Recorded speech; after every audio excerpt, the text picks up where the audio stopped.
Eid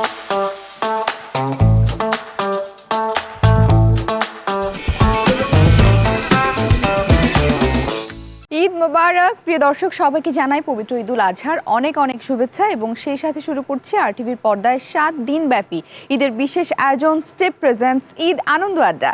মাহার drawing রুমে আজকে কে আছে? আজকে রয়েছেন বিশেষ একজন অতিথি তো বটেই, সে সঙ্গে তিনি ভীষণ ভালো গান করেন বলাটা অনেক কম হয়ে যায় তার জন্য। দীর্ঘ অনেক বছর ধরে তিনি গান করছেন, গানের সাথে রয়েছেন সুকণ্ঠী গায়িকা এবং আপনাদের সবার ভালোবাসার সালমা। ঈদ মোবারক আপু। ঈদ মোবারক। কেমন আছেন? খুব ভালো লাগছে আপনাকে পেয়ে, এবং আপনি মানে গান এবং আড্ডা একই সাথে। তো চলেন আমার ড্রয়িং রুমে আপনাকে ওয়েলকাম, বসতে বসতে কথা বলি। সালমা আপু, ঈদের অনেক শুভেচ্ছা, কেমন কাটছে ঈদ? তোমাকেও অনেক অনেক ঈদের শুভেচ্ছা, এবং চলে আসলাম তো আজকে তোমার সঙ্গে সারাদিন একদম ঈদ আয়োজনে আজকে আরটিভির আমন্ত্রণে আপনি চলে এসেছেন। আমরা অনেক আনন্দিত, কারণ ঈদের সময়টা এমনিতেই ব্যস্ততার, খুব দৌড়াদৌড়ি তো চলে। কোরবানির ঈদ, মাংস নিয়েও একটা ঝামেলা চলে। তো কেমন কাটলো এবারের ঈদ? আমি প্রায় 7 থেকে 8 বছর পরে ঢাকাতে ঈদ করলাম। আচ্ছা। এবং এবারের ঈদটা আমার কাছে অনেক স্পেশাল, কারণ আমার বড় কন্যা আমার সঙ্গে ছিল। আচ্ছা। তো দুটো মেয়ে নিয়ে বেশ এনজয় করেছি। ইনফ্যাক্ট সামনে আরো প্রোগ্রাম আছে অনেক, সবকিছু মিলিয়ে খুব দারুণ কাটলো ঈদটা। এই যে এত বছর পর ঢাকায় ঈদ করছেন, ঢাকার ঈদটা তো একেবারেই ডিফারেন্ট, এখানকার এন্টারটেইনমেন্ট গুলোও আলাদা, তাই না? অন্যান্য বছরগুলো কোথায় ঈদ করেন? গ্রামের বাড়িতে? হ্যাঁ, সবসময় আমি এর আগে কুষ্টিয়াতে ঈদ করা হতো বাবা মার সাথে, আর তারপরে আমি আমার পার্কে সবসময় ঈদ করেছি, আর এবার ঢাকাতে ঈদ করা হলো। ঢাকার ঈদটা কেমন লাগে আপনার কাছে? আপনার প্রতিটি স্টেপে থাকুক আনন্দ। ঈদ হোক ভালোবাসার, মানবিকতার। সবাইকে জানাই স্টেপ ফুটওয়্যারের পক্ষ থেকে ঈদ মোবারক। ঈদ মোবারক। ঈদ মোবারক। ঈদ মোবারক। ঈদ মোবারক। স্টেপের সাথে থাকুন, স্টেপ মানে উৎসব। গ্রামের ঈদটা আসলে ঈদ মনে হয়, ঈদ মনে হয়। শহরের ঈদটা আসলে হ্যাঁ মানে সব জায়গার ঈদই ঈদই, আসলে ঈদ তো একটা ফেস্টিভ্যাল আমাদের জন্য। কিন্তু আমার কেন জানি মনে হচ্ছে যে গ্রামে যে আমাদের বাচ্চারা আছে, আমাদের যে শৈশবটা, যেমন আমার ঈদের দিনটা মনে হচ্ছিল যে বাড়িতে থাকলে সবাই চলে আসতো, মানে ছোটরা চলে আসতো। অবশ্যই আমার মেয়েরাও এসেছে, সালামি নিয়েছে, কিন্তু মানে গ্রামের একটা পরিবেশটা, ঈদে নামাজ পড়তে যাওয়া, সকালবেলায় রেডি হওয়া, সবাই ওই সবার খোঁজ ব্যাপারটা খবর আসলে রাখা, একটা ওই পরিবেশটা আসলে এনভায়রনমেন্টটাই অন্যরকম। আর শহরে তুমি যদি মনে করো, আমরা যেমন সন্ধ্যায় বাইরে বের হয়েছি, বাট সারাদিন বাসার মধ্যে ছিলাম। আমার কেন জানি মনে হয় যে ঈদটা আসলে গ্রামেই সুন্দর, কিন্তু শহরটায় ঈদের সময় শহরকে ফাঁকা করে দেওয়াই ভালো। তবে হ্যাঁ, শহরের এই জিনিসটা কিন্তু আমার বেশ ভালো লাগে, ঢাকা একেবারে ফাঁকা হয়ে যায়, তাই না? রাস্তাঘাটে কোনো গাড়ি নেই, জ্যাম নেই। তো এই জ্যাম ছাড়া রাস্তায় আমরা ঘুরতে ঘুরতে আরটিভি চলে এসেছি। এবার একটু শুনি বাচ্চাদের কথা বলছিলেন, ওরা কে কি করছে এখন? ছোটটা কেজি 1-এ পড়ছে, বড়টা 7-এ। আর দেখতে মাশাআল্লাহ অনেক লম্বা চড়া। তো অনেকে অনেক কত হলো, বয়স কত হলো, অনেক মানুষের অনেক কোশ্চেন। এখন মানে ব্যাপারটা হচ্ছে যে ওরা একভাবে এনজয় করে যে আম্মুকে সবাই চেনে, কোথাও গেলে মানে আমার মানে কিড হিসাবে একটা আলাদা ভালোবাসা পায়। এটা ওদের চোখে মাঝে মাঝে দেখি, আমার খুব ভালো লাগে। এবং আমি ওরা ব্যাপারটাকে এনজয় করে। হ্যাঁ, ওরা এটা এনজয় করে। মাশাআল্লাহ। এবং আমি আসলে সবসময় আমার মেয়েদেরকে বলি যে আগে ভালো মানুষ হওয়াটা জরুরি। ভালো মানুষ হলে পৃথিবীর সবকিছু অনেক সুন্দর। আমি একটা জিনিস খেয়াল করলাম যে বড়টা একটু শাই ফিল করে, বাট ও মিউজিকটা অনেক লাভ করে এবং অনেক গানই তার মানে আয়ত্তে আছে, এবং সে গায় খুব সুন্দর। বাহ বাহ, চমৎকার। তার মানে আমরা আরেকটি ভবিষ্যৎ সালমা পেতে যাচ্ছি। না, আমি এটা বলতে পারবো না, কারণ এটা একান্তই তার চয়েস, সে কি করবে। তবে আমার মনে হয় যে আমার বাচ্চারা মিউজিক ভালোবাসবে, হয়তোবা গাইবে, বাট প্রফেশনালি মিউজিকটা আসলে ওরা কতটুকু নিবে এটা আসলে আই এম নট শিওর। তবে আমি চাই যে ওরা গানের সঙ্গে থাকুক, গানকে ভালোবাসুক। একদম। বাচ্চাদের কথা বলছিলাম, বড় হয়েছে যেহেতু, বড়টা বললেন 7-এ পড়ে, তার মানে ও বেশ বড় হয়েছে। মাকে কি ইনস্ট্রাকশন দেয়, মা এটা পড়ো, এটা তোমাকে ভালো লাগবে, এভাবে এই যে সাজাও? দেখো আমরা কিন্তু মানে ঈদে সেম ড্রেস পরেছি। আচ্ছা।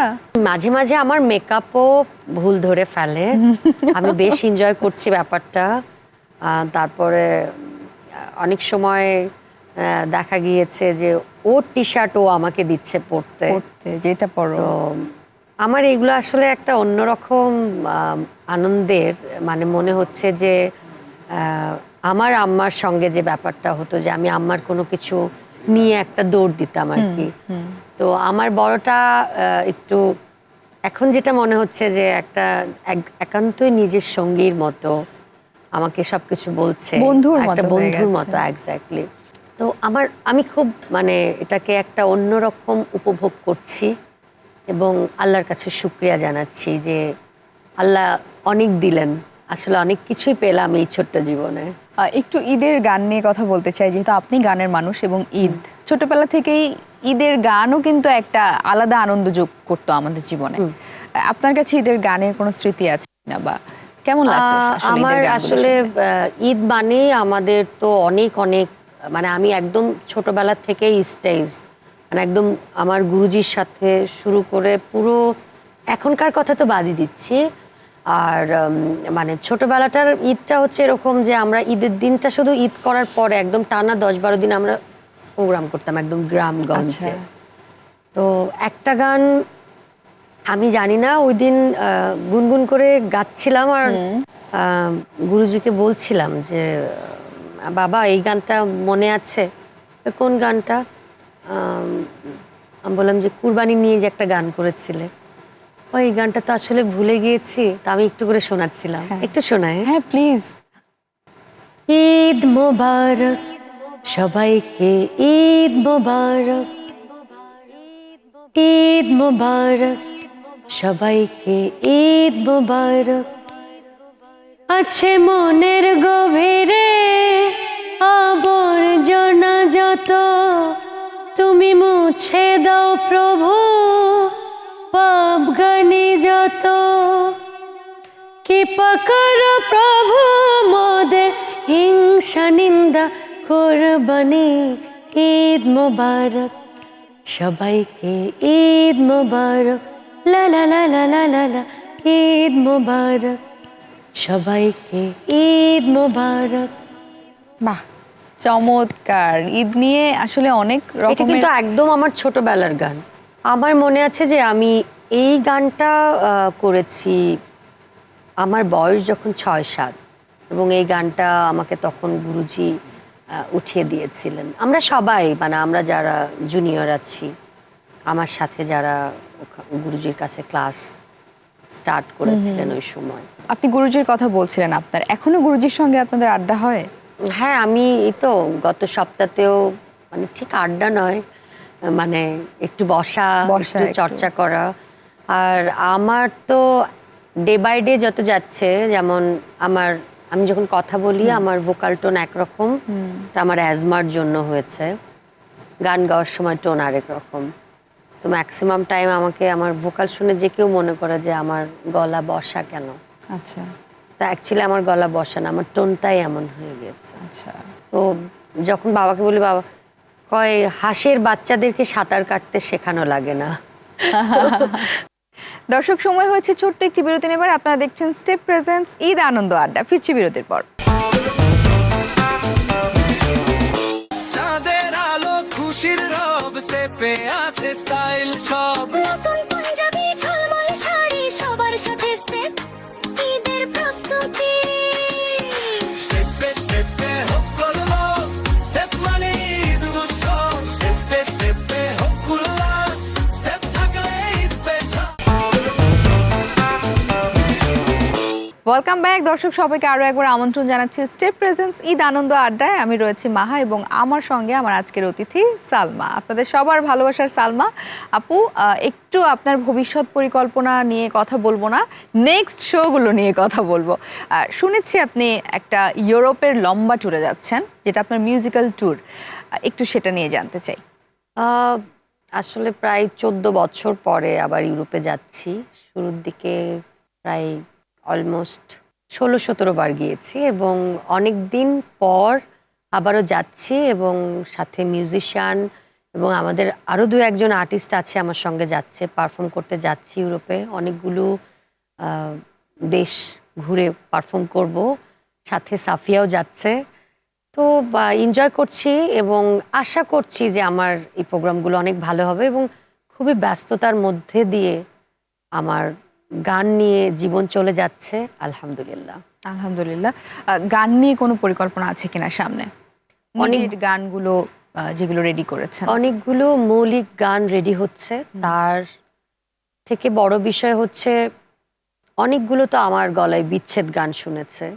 আমি দু একটা আইটেম গান করছি স্টেজের জন্য, এর আগেও আমি করেছি, পরাণের বন্ধু করেছি, আওলা প্রেম করেছি। তো বাট এবার একটু ভাবলাম যে এখনকার জেনারেশনটা তো একটু অন্যরকম গান চায়, তো ওদের চিন্তা মাথায় রেখে কিছু কাজ করার প্ল্যানিং চলছে। আই হোপ যে আমার দর্শকের ভালো লাগবে। ঈদের Confidence- শোগুলো নিয়ে যদি জানতে চাই বিশেষ করে। ঈদের শোগুলো আসলে দেখো, আমি ছোটবেলা থেকে যেহেতু পারফর্ম করি, আমি অনেক এনজয় করেছি ছোটবেলায়। মানে এটা একটা অন্যরকম ভালো লাগে। তখন তো আসলে সেলিব্রিটি কি জিনিস বা স্টারিজম ব্যাপারগুলো তো আসলে আমাদের এগুলোর মধ্যে নাই। মাথায় এখন ছিল না। অনেক কিছু আসলে ইউজ হয়।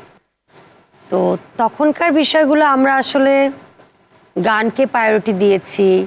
আমরা যখন পারফর্ম করতে যেতাম গ্রামগঞ্জে, সবার একটা চোখে মুখে যে ভালোবাসাটা দেখতাম। প্রোগ্রাম শেষে আমাদেরকে অন্যরকম আতিথেয়তা করা হতো।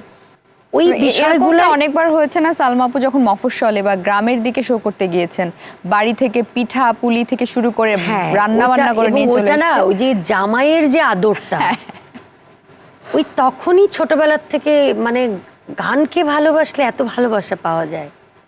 মানে অন্যরকম ছিল গানের প্রতি ভালোবাসা। এবং আমার মনে আছে যে আমি এমনও সময় গিয়েছে যে আমাকে খেতে না দাও, কিন্তু গান প্র্যাকটিস করতে দিতে হবে। গানের রেওয়াজের কথা যদি আলাদা করে জিজ্ঞেস করি, এখনো কি সমানভাবেই রেওয়াজটা করা হয়? একদম হয়? অনেস্টলি যদি তুমি অ্যান্সার জানতে চাও, সমানভাবে আগের মতো করা হয় না। আগে আমি প্রচুর পরিমাণ গান শুনতাম, প্রচুর। এখনো শোনেন? কিন্তু আমি পুরো এখনো মেকআপ শুনি, রুমে পুরো হ্যাঁ। টাইমই দেখছি না আপনি গানই এখন শুনছেন। আমি আবার একটু ট্রাই করছি। অনেক বছর আমি এটার থেকে একদম দূরে বিরত ছিলেন। ছিলাম বলতে পারো। গান শুনতে ভালো লাগতো না। এখন আমি আমার গানকেও ভালোবাসি, নিজেকেও ভালোবাসি। এই জন্য হয়তো বা আগের সালমা একটু একটু করে ব্যাক করছে।